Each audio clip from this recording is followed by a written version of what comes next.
of the research that you have, and I sort of resembled myself as I was listening to talk to mid-level managers, because it feels like that's what the last 30 years of my life have been like, of going through all of those practices. So in 1987, I had just moved from the eastern part of the US to the western part, and I was in the midst of a career change, trying to figure out what I was going to do in this new land that I had landed in.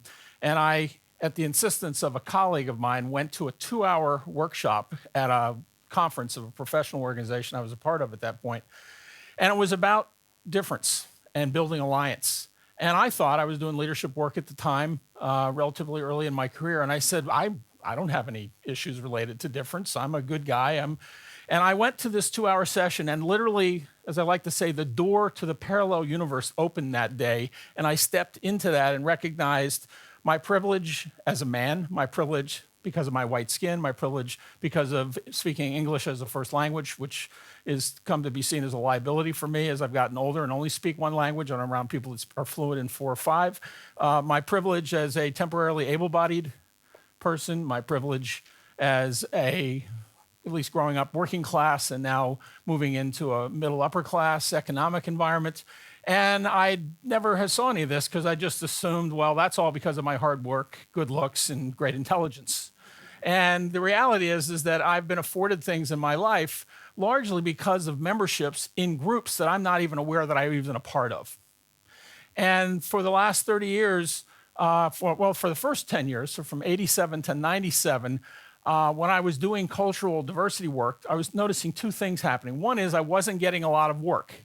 That might have been because I wasn't very good. But let's assume that I actually had some value. I was noticing I'd get more work when I was paired with a white woman in the US or a woman of color. Because what would happen is that I experienced what I call the potted plant syndrome, where when the issues would come up, our clients, these managers, senior leaders largely, would always defer the issue to my colleague. And it usually came from people that looked like me.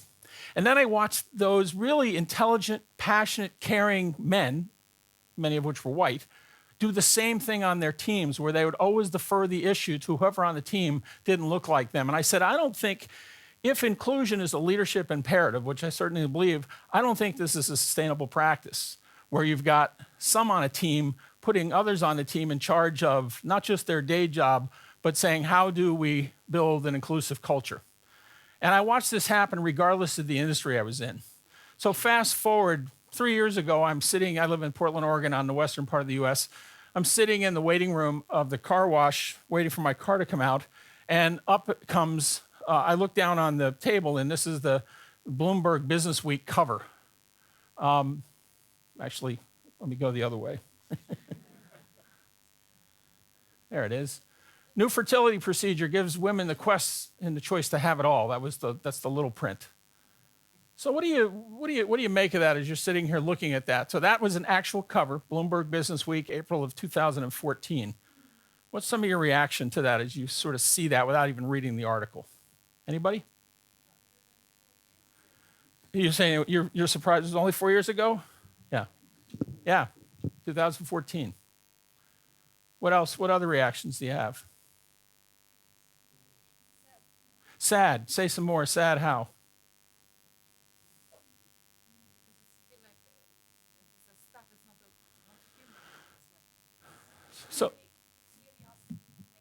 So it's asking women, in this case, to make a choice. And the choice is between parenthood and professional, right? So it's tragic, right? Now, I want to show you another cover that never did happen. Okay, so there you have one on the left that actually did happen, and it's sad. The other one, there was immediately laughter to it, which for me tells me as just another data point of the world that we as men and women, particularly in corporate life, continue to inhabit. We think we're in the same space, but we're really being judged and operated by really different pieces. Now, for many of the women in the room, this is, again, one assumption that I have, maybe an incorrect one, that this is what you have learned not only to live with, but to navigate and not have it be a big deal breaker. And for many of us men in the room, occasionally we're aware of it, and lots of times I am still not. and I am finding myself overly dependent on the women in my life, personally and professionally, to have to sort of be there as my buoy to keep me educated and informed. And that by itself is incredibly exhausting, fatiguing, and unsustainable.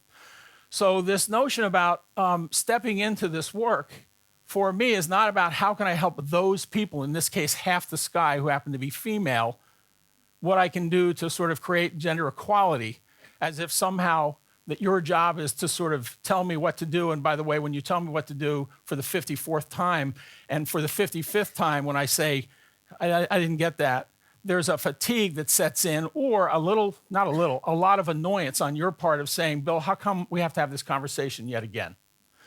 And so part of this work that I've come to see, and this is what I've been doing for the last 30 years, working with men in particular, but actually all leaders, is to say, what's the role of men in creating gender equality? And it is certainly to help women be able to bring their innate intelligence, skill, ability, and potential into the workforce so that it is not judged based on their gender, but simply because of their talents and abilities. But it also is because I and other men have been severely impacted, negatively impacted by a system where part of myself, I was taught when I was this high to keep that in the parking lot somewhere or out at the tram stop, that I couldn't bring that to the professional environment. And that's been a tragedy. And so I just want to start with just acknowledging, and from the earlier session in here at 11, I was noticing that we all are living through, we're beneficiaries, not beneficiaries, we are impacted by a patriarchal system, which has set up a system that basically, I'm applauded and rewarded by doing this work, and my female colleagues in my firm who do this work are seen as a pain in the you-know-what when they say and do the exact same things that I do, and I say that in front of a group of men. They're a little bemused by it, but I'm usually met with a lot more, well, that's really interesting, tell me more, particularly when they disagree. So I have the privilege of being able to be an irritant without being accused of self-serving and self-advocacy, which is one of the reasons that this drives me. So I want to talk just for a second about, this is another piece of research that Catalyst did in 2009. I love this piece because it's relatively simple, and Elizabeth, it goes to some of what I just heard you talk about with your research.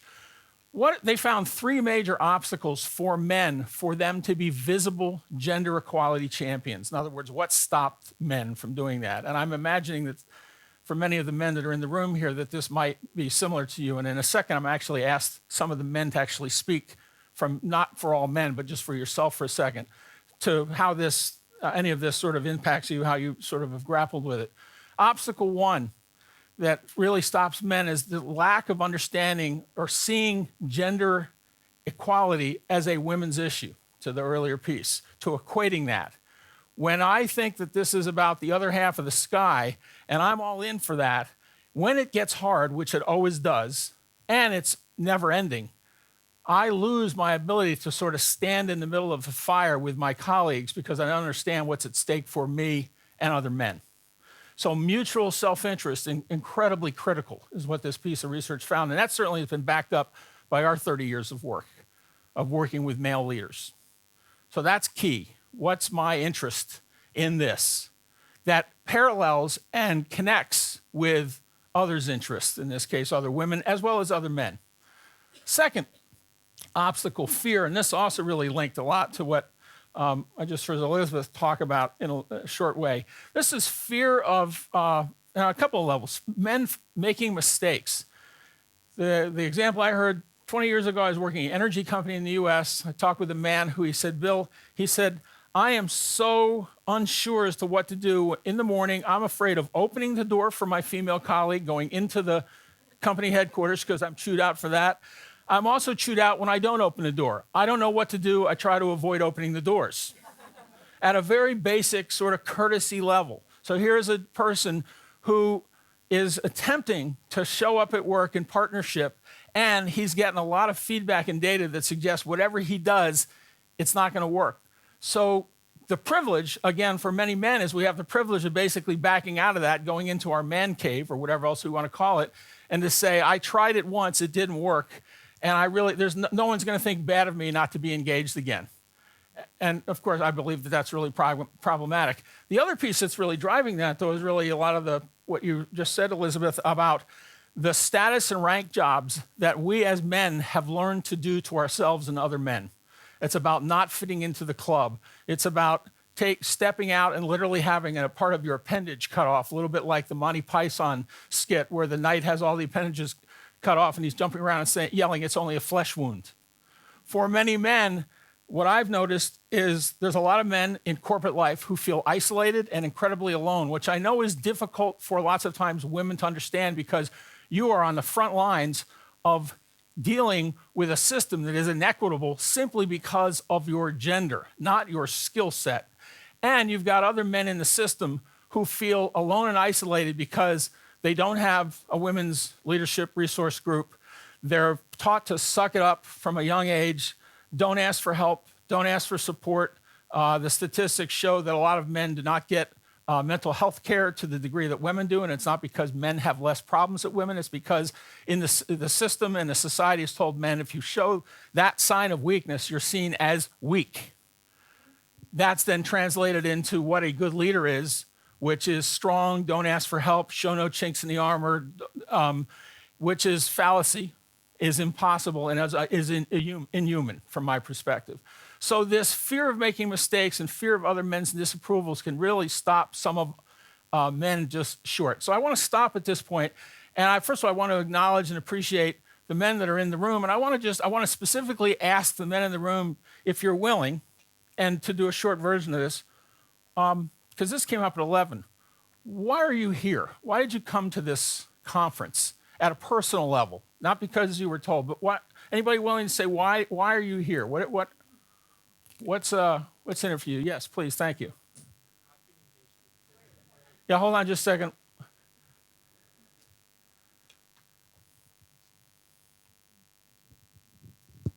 I've been engaged in culture in my organization for a long time, and then I was asked that I want to be part of diversity and inclusion, and I did. So to one of the point that somebody made in an earlier talk today, asking someone if they want to be part of it and be part of the journey, I think that's part of this, part of enabling greater participation. What have you noticed for yourself in your learning in the 4 or 5 hours you've been here? Is this the first jump forum you've been to? Yeah. Okay. What's it been like, if you don't mind, for you? It's been interesting. I found it very enjoyable. I thought, I think a lot of the ideas they resonate very well. I think at the end of the last session, though, I felt that the conversation went off at a tangent a little bit about what is the role men have to play in it. And I felt that the conversation came a little bit around being disempowered rather than it being within our hands to make the change. We were relying on someone else. So I really. So what did that feel like for you when you were hearing that? What did you notice in your body? What did that feel like for you? It felt a little threatening. Uh-huh. But I mean, not in as much that isolated you're the enemy. It's that the reason there's the problem is that the men around here are to blame for that. And don't get me wrong, I think the reality is the reason we have the problem in business today is because of historically we've had men in those positions who haven't made the right inclusive decisions. Yeah. So let me first of all say thank you for actually honestly answering my question. You felt a little uncomfortable. I appreciate that. And for those that were in here that are female, it was a great conversation. So one of the things we're going to get to, and it's going to be very brief, and it's in that handout, is don't collude. This is to women in the room. Don't collude when you hear from your male colleagues how we feel discomforted or out of our comfort zone. That's our work to do, and I really appreciate you being able to put that out there. And you tell us the truth. Tell me the truth. Tell the men in your life, personally and professionally, the truth. We can hang in there with each other through these sometimes tough conversations. I can take it. We can be there. So thank you for that. Other guys, please. Here comes a mic. The first question, why I'm here? Yeah, why you're here? Well, I'm here because, I'm passionate about creation. Mm-hmm. Okay? It's something that we talk about it in our organizations. Creations is combinations of the best.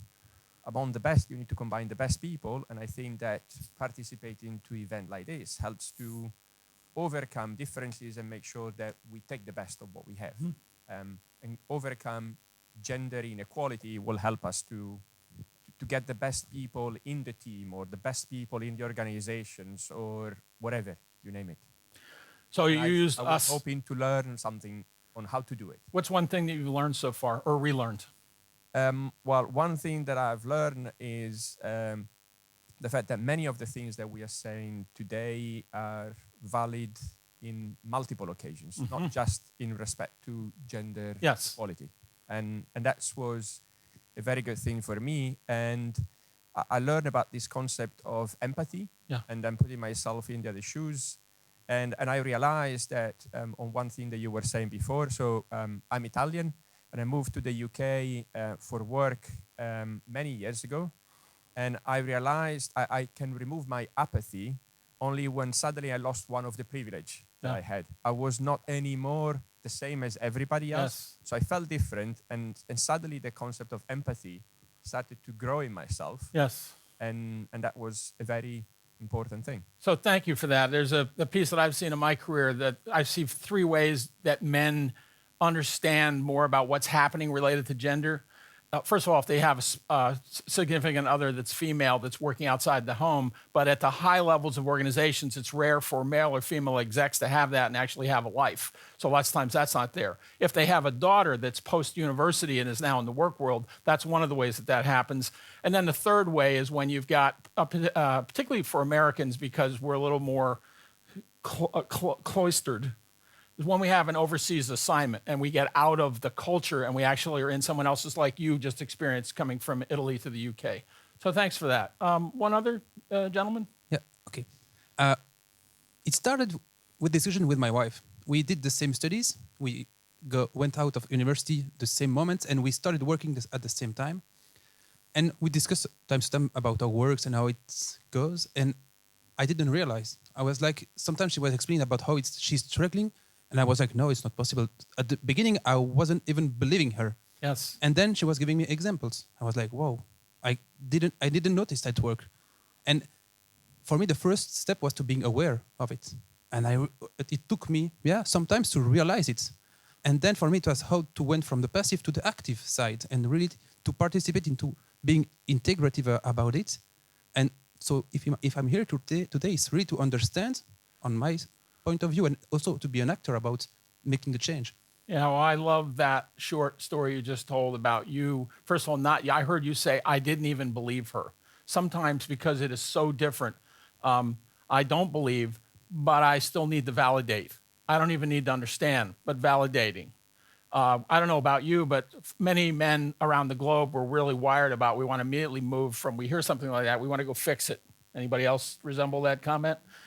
And lots of times, actually, my significant other of 25 years is here. Pam will say to me, Bill, I'm not asking to fix the dang problem. I just want to talk about where you're at. Let's start first with feeling. How are you feeling? Oh, it's a feeling conversation.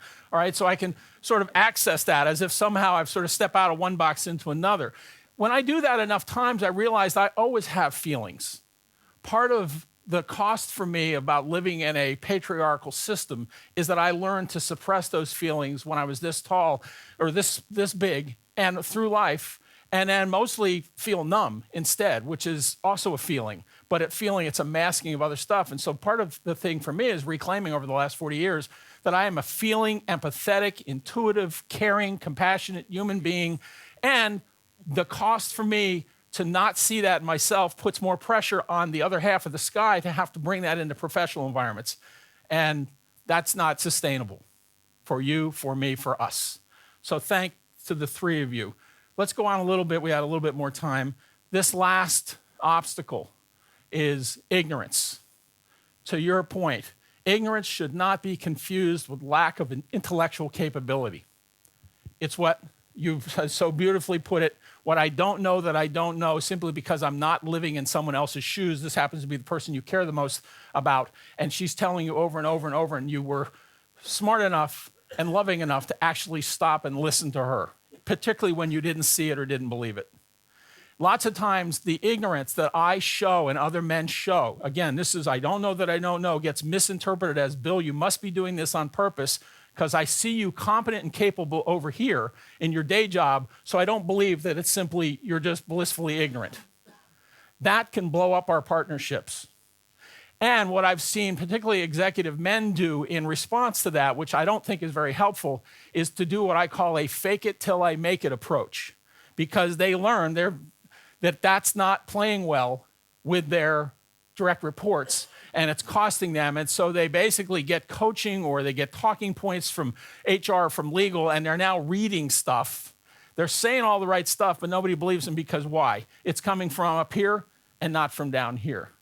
And so being able to allow yourself to be at the place that you're at. So when I'm now conscious that I don't know something, which is often, I might say, actually, I'm more confused about many of these topics now, 40 years into it, than I was when I was blissfully having a nice life, doing really good work, but didn't know any of this was happening.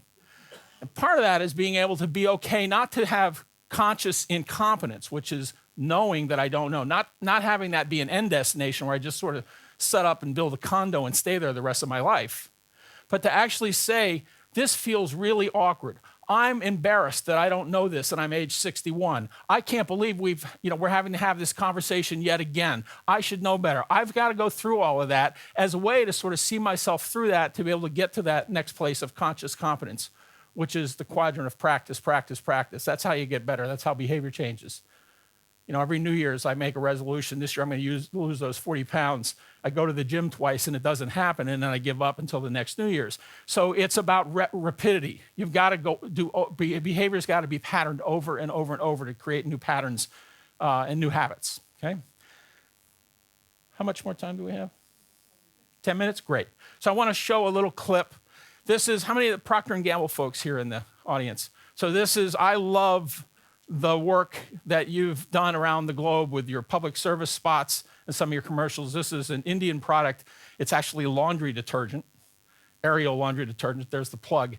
And I watched your CEO last week in New York City show this at the Catalyst Awards dinner. I've been using this spot since it's been out. And at first glance, what you're going to see between a father, actually a grandfather who's visiting his daughter, and what is dawning on him, he's going from what he didn't know that he didn't know, to now he's aware of some things and he wants to go back into his life with his wife and do something different. Now, what he does can feel really trivial. He basically starts to do the laundry. And you can mock that and say that's ridiculous. But really it's about how do we share the load? So this is not simply one half of the sky's problem that the rest of us just basically sign up and say, tell me what I need to do next, as if somehow that's your job. So take a look at this little PNG clip called Share the Load, and then we'll chat about that. नाना ये देखो shield leg helmet homework हो गया? Mummy ये देखो फिर दाग लगा दिया।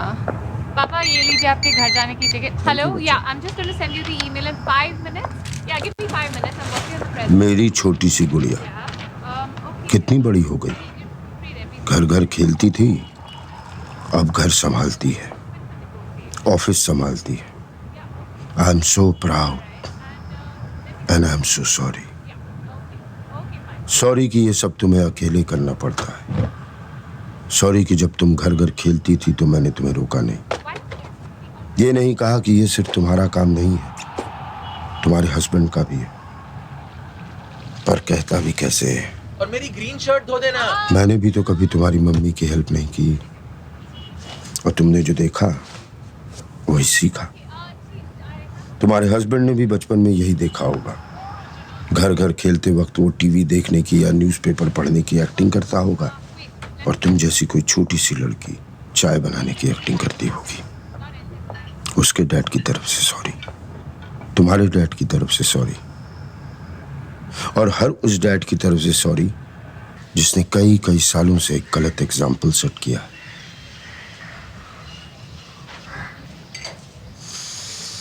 पर अभी भी देर नहीं हुई। इस सॉरी के साथ मैं अपनी तरफ से एक छोटी सी कोशिश करूंगा कि घर के काम में मम्मी की हेल्प करूं। किचन का किंग ना बन पाऊं तो कम से कम लॉन्ड्री में तो हाथ बटाऊं। इतने साल एक गलत एग्जाम्पल सेट किया है, अब कुछ सही कर जाऊं। तुम्हारा पापा।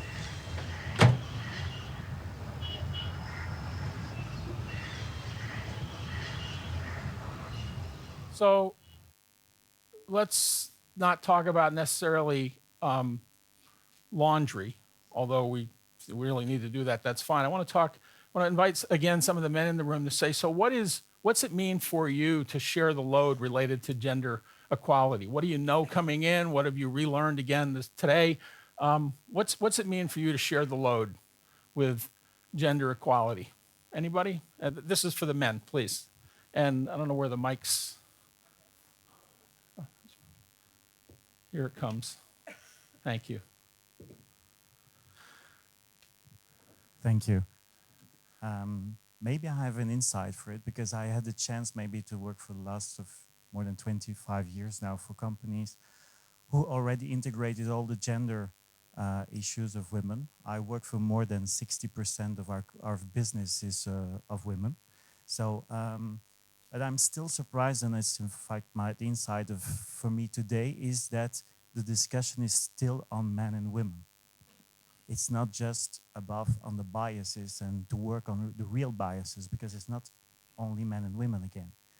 I work a lot with millennials in the company and so on, and you don't even talk about men and women for millennials today. So I'm pretty surprised of all these discussions that are still only on that level. Yeah, and so one of the things I would invite you to do is to notice what is behind your surprise, what might be, why it is that you're a little shocked about why that's going on, and then from your place of power in the organization you're in, what's your next sort of step forward in those partnerships with other men in the organization as well as women? So thank you for that.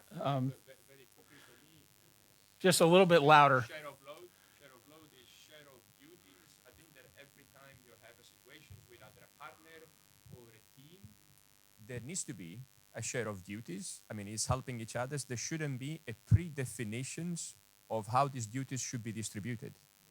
But sharing, I think it's a very valid and important. And I appreciate that. And then that bumps straight into, Elizabeth, what you talked about, which is I leave at 4:00 to go to my grandchild's choir rehearsal. I'm a Renaissance man. My wife, grandma, does that, who's still working. She's seen as not committed to the project, not committed to the team. And so I have a lot more latitude to be sort of the Renaissance person. And then just assuming that, well, you can do that also because we've done all this great work in the last 30 years, and I'm not listening to how it's impacting women in my organization or on my team or in my little firm. And it's not about woe is them. It's about why is it that I don't know that, and why are they not able to tell me their truth? Because they've obviously told it to me, but I didn't hear it. And it's not about me fixing it for them, because that's a little demeaning and patriarchal. It is about me not noticing that this is happening all around me. So there's work to be done. Like how many of you are in safe manufacturing operations, right? So your safety mindset, same thing about inclusion. We're never done with this. We've got to inculcate that into everything that we do. Yes?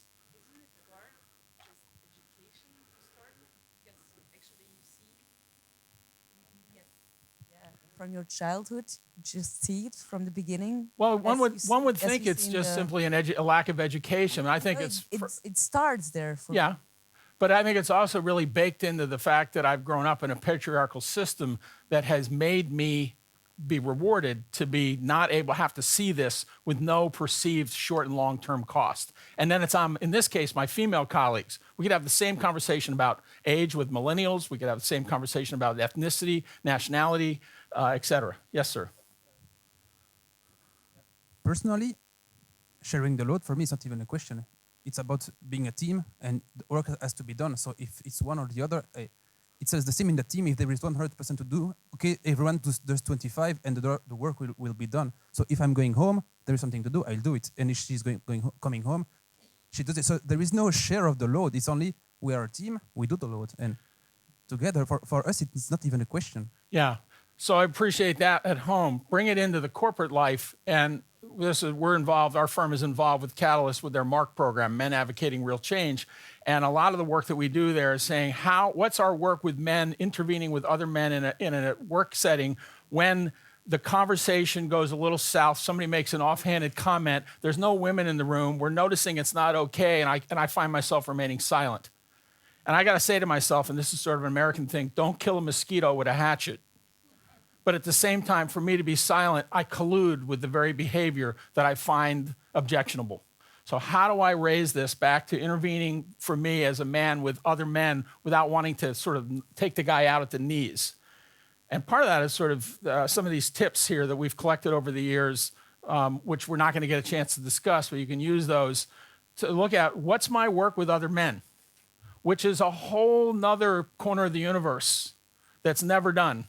And then that informs my work across, in this case, gender with women. And then women, you have your own work to do with other women. Somebody mentioned that the statistics show that a lot of women prefer to report into male managers because of this patriarchal system that has clouded what good leadership behavior looks like and tilted that towards more typically male behaviors. When women do the same behaviors, they're called not real fun words. Some of them start with letters like B. And yet there's this disparity. So I think we're probably bumped up against our time, Dorothy. 3 or 4 minutes. So any other comments? What does it mean to share the load for any of the gentlemen? For you, and particularly I'd say share the load at work. What's that mean?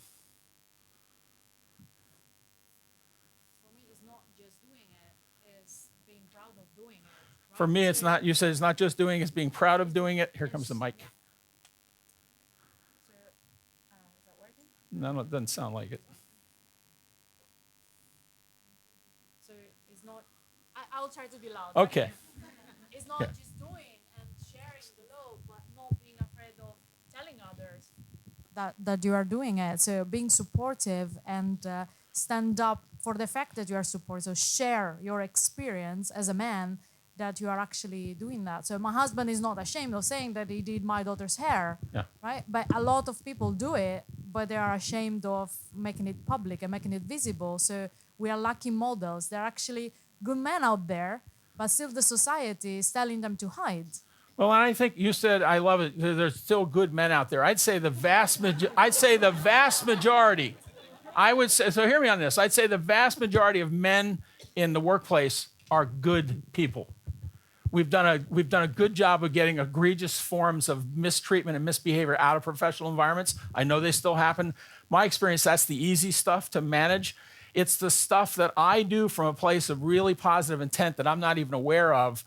And that gets sort of obscured with, I must be doing this on purpose. And I think we got to really separate to say, who among us are the evildoers?